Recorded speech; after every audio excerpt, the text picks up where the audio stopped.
Ողջույն բոլորին։ Գիտեք կա մի հարց, որի շուրջ կարծում եմ շատերս ենք մտածել։ Արդյոք եկեղեցին ու պետությունն իրոք այդքան անկախ են իրարից, ինչպես մեզ միշտ ասել են։ Դե այսօր մենք հենց այդ հարցն ենք քննելու, խորանալով մի տեսակետի մեջ, որը շատ համարձակ կերպով մարտահրավեր է նետում այդ ընդունված գաղափարին։ Եկեք սկսենք ու տեսնենք, թե ինչ կբացահայտենք։ Տեսեք, հեղինակը հենց սկզբից միանգամից գործի անցնում մեզ մարտահրավեր նետելով։ Չէ՞ որ մենք բոլորս սովոր ենք մտածել, թե եկեղեցին մի բան է, պետությունը մի լրիվ ուրիշ, երկու առանձին աշխարհներ, այսպես ասած։ Բայց իսկ ինչ, եթե այդ սահմանը, որ մենք այդքան հստակ ենք պատկերացնում, իրականում մի քիչ լղոզված է։ Դե եկեք սկզբի համար հիշենք, թե սովորաբար ինչպես ենք սա պատկերացնում։ Մի կողմում ունենք եկեղեցին, դա մեր հոգևոր կյանքի համար է, երկրպագության վայր է։ Մյուս կողմում կառավարությունը, որը զբաղվում է մեր առօրյա աշխարհային գործերով։ Շատ պարզ ու տրամաբանական է թվում, չէ՞։ Դե հենց այս ստանդարտ պատկերացումն է, որ այսօրվա մեր քննարկման հեղինակը պատրաստվում է, այսպես ասած, գլխի վայր շուռ տալ։ Ուրեմն հենց այստեղ է, որ սկսվում է, թե ինչու ենք այսօր հավաքվել։ Հեղինակի հիմնական թեզը սա է. այն, ինչ մենք անվանում ենք տարանջատում, իրականում ոչ այլ ինչ է, քան պատրանք։ Ահա, խնդրեմ, հեղինակի հիմնական պնդումը, ուղիղ առանց որևէ շղարշի։ Նա շատ հստակ ասում է, այն գաղափարը, թե եկեղեցին ու պետությունն առանձին են, պարզապես կեղծ է։ Այն իրականում գոյություն չունի։ Շատ ուժեղ հայտարարություն է, համաձայն եք։ Լավ, բայց ինչպես է նա հասնում այս եզրակացությանը։ Նա իր տրամաբանությունը ներկայացնում է 3 շատ պարզ քայլով։ Տեսեք, առաջին քայլ. պետությունը եկեղեցուն ինչ-որ կարգավիճակ է տալիս, օրինակ ազատում է հարկերից։ Երկրորդ, որպիսի եկեղեցին այդ կարգավիճակը ստանա ու պահպանի, նա պետք է ենթարկվի պետության որոշակի պահանջներին, ու այստեղից էլ բխում է երրորդ, ամենակարևոր քայլը։ Հետևաբար, պետությունն է դառնում մարդու կողմից ստեղծված եկեղեցու, այսպես ասած, գլուխը։ Սա իսկապես մտածելու տեղիք է տալիս, այնպես չէ։ Հիմա մենք հասնում ենք ամբողջ այս փաստարկի հիմքին։ Խոսքը գնում է կառավարման երկու բոլորովին տարբեր, կարելի է ասել իրար հետ մրցող մոդելների մասին։ Առաջին մոդելը, որը հեղինակը ներկայացնում է, մեզ բոլորիս շատ ծանոթ պետական կառավարումն է։ Ինչպես է այն աշխատում։ Շատ պարզ. ուժի, հարկադրանքի ու երբեմն նույնիսկ սպառնալիքի միջոցով։ Օրենքներ կան, որոնց պետք է ենթարկվել, այլապես հետևանքներ կլինեն։ Սա այն համակարգն է, որի մեջ մենք ապրում ենք ամեն օր։ Իսկ սրա հակառակ բևեռում, ըստ հեղինակի, գտնվում է Աստծո կառավարումը։ Այստեղ ամեն ինչ հիմնված է լրիվ այլ սկզբունքի վրա, ոչ թե հարկադրանքի, այլ ազատ կամքի։ Մարդիկ տալիս են, որովհետև իրենց սիրտն է այդպես թելադրում, ոչ թե որովհետև օրենքն է ստիպում։ Ինչպես տեսնում եք, սրանք երկու լիովին տարբեր աշխարհայացքներ են։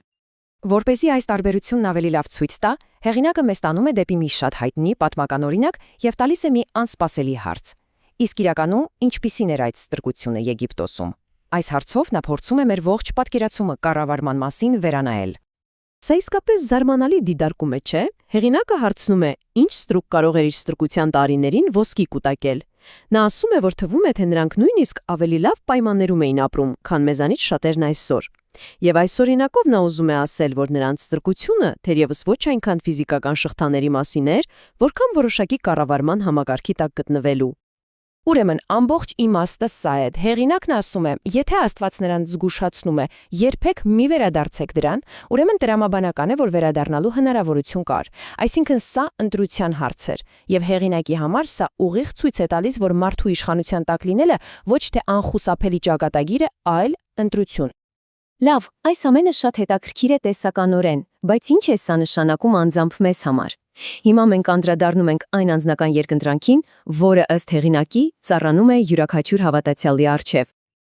Եվ ահա այն հարցը, որը հեղինակը դնում է ուղիղ մեր առաջ։ Հնարավոր է միաժամանակ գտնվել երկու իրար հակասող կառավարման համակարգերի տակ։ Եթե մի համակարգը հիմնված է հարկադրանքի վրա, իսկ մյուսը լիակատար ազատ կամքի, ապա ինչպես կարող ես միաժամանակ երկուսին էլ հավատարիմ լինել։ Սա իսկապես բարդ հարց է։ Հեղինակը շարունակում է մատնանշելով մի բան, որը նա համարում է խորը հակասություն։ Նա ասում է, շատ մարդիկ իրենց համարում են հավատացյալներ, ասում են Հիսուսն է իմ թագավորը, բայց միևնույն ժամանակ նրանց ամբողջ կյանքը ենթարկվում է պետության կանոններին ու կառավարմանը, իսկ դա ըստ նրա նույնպես ստրկության մի ձև է, կարծես երկու տերերի ես ծառայում։ Լավ, եթե խնդիրն այսքան խորն է, ապա ո՞րն է լուծումը։ Բնականաբար հեղինակը միայն խնդիրը չի ներկայացնում։ Հիմա մենք կտեսնենք, թե ո՞րն է նրա առաջարկած ճանապարհը այս երկընտրանքից դուրս գալու համար։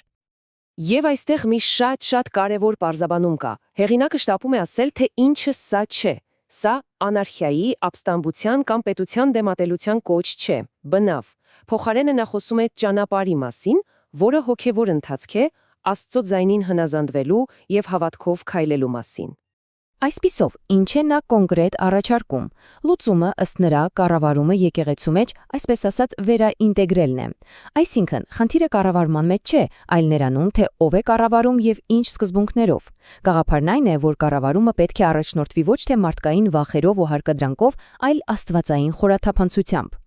Հասկանալի է, բայց ինչպես կարելի է գործնականում տարբերել այդ երկու ճանապարհները։ Դե հեղինակը մեզ մի տեսակ թեստ է առաջարկում, խորաթափանցության ուղեցույց։ Սրանք հարցեր են, որոնք կարող ենք տալ ինքներս մեզ ցանկացած իրավիճակում։ Օրինակ, արդյոք այստեղ ուժ, վախ կամ մանիպուլյացիա է կիրառվում։ Հարգվում է մարդու ազատ կամքը, թե Աստվածաշունչը մեկնաբանվում է ընտրողաբար, միայն հարմար հատվածները վերցնելով։ Կա սեր ճշմարտության հանդեպ, որտեղ ցանկացած թեմա կարելի է քննարկել։ Սա շատ օգտակար գործիք է, որը կարելի է կիրառել ոչ միայն եկեղեցում, այլ ընդհանրապես կյանքում։ Դե ինչ, եկել է ժամանակը ամփոփելու այս բավականին խորը եւ մտորելու տեղիք տվող վերլուծությունը։ Եկեք տեսնենք, թե ինչ եզրակացության է հանգում հեղինակը։ Ի վերջո, հեղինակի գլխավոր միտքը սա է. աշխարհը, որում մենք ապրում ենք, լի է կեղծիքներով ու նմանակումներով։ Եվ այս ամենի մեջ ճիշտ կողմնորոշվելու համար մեզ երկու բան է պետք՝ խոնարհություն եւ մտքի նորոգում։ Այսինքն պետք է պատրաստ լինենք ընդունել, որ կարող ենք սխալվել, եւ բաց լինենք մեր մտածելակերպը փոխելու համար։ Սա մի տեսակ եւ զգուշացում է եւ քաջալերանք։ Եվ այսպես, մենք ավարտում ենք մի հարցով, որը հեղինակը թողնում է մեզանից յուրաքանչյուրին անձամբ մտածելու համար։ Եթե Քրիստոսն է ձեր թագավորը, ապա իրականում ով կամ ինչն է կառավարում ձեր կյանքը։ Սա մի հարց է, որի պատասխանը թերևս պետք է փնտրել ոչ թե դրսում, այլ մեր ներսում։ Շնորհակալություն, որ այսօր մեզ հետ էիք։